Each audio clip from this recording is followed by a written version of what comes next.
Detik-detik lumba-lumba serang pelatih saat pertunjukan di Seaquarium Florida menyeret sang pawang. Viral sebuah video di TikTok yang memperlihatkan seekor lumba-lumba yang menyerang pelatihnya.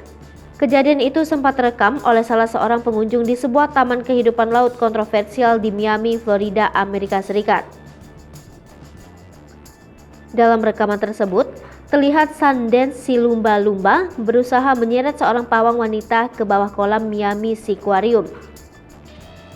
Sang pelatih tampak berusaha menjaga kepala di atas permukaan air saat dirinya diseret oleh lumba-lumba itu.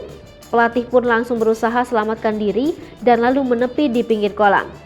Dikutip dari laman Unilat Jumat 13 Mei 2022, sebuah media lokal melaporkan pelatih tidak mengalami cedera serius meski ia sempat dibawa ke rumah sakit dengan ambulans. Video tersebut diambil oleh pengunjung bernama Shannon Carpenter asal Kentucky. Ia kemudian membagikannya di akun TikTok miliknya. Videonya telah ditonton lebih dari 1 juta tayangan dan dibagikan ribuan kali. Dalam videonya, Shannon mengatakan anak-anak bersorak dan berpikir pertunjukan ini rapi, tapi orang dewasa melihat ada yang tidak beres. Sejak insiden itu, Miami Seaquarium merilis pernyataan yang mengklaim penyelidikan menemukan pelatih itu secara tidak sengaja mencakar lumba-lumba sehingga menyebabkannya bertingkah. Pernyataan itu menyebutkan seekor lumba-lumba dan pelatihnya secara tidak sengaja bertabrakan di air pada hari Sabtu saat melakukan latihan rutin sebagai bagian dari pertunjukan flipper. Lumba-lumba juga diperkirakan tidak terluka. Akibat insiden itu, mantan karyawan taman, Dr. Hewan Jenna Walsh mengklaim lumba-lumba ini pernah mengalami kekerasan di masa lalu dan ini bukan insiden yang terisolasi.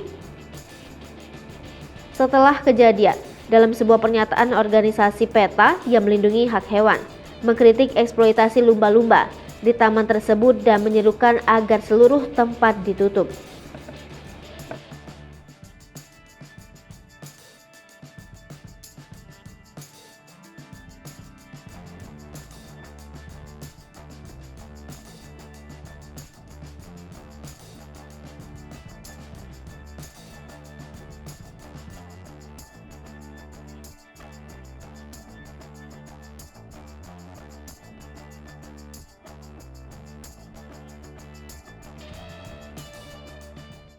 Hai pemirsa Sri Popo TV, jangan lupa komen, like, dan subscribe, serta tonton terus berita-berita terupdate lainnya ya.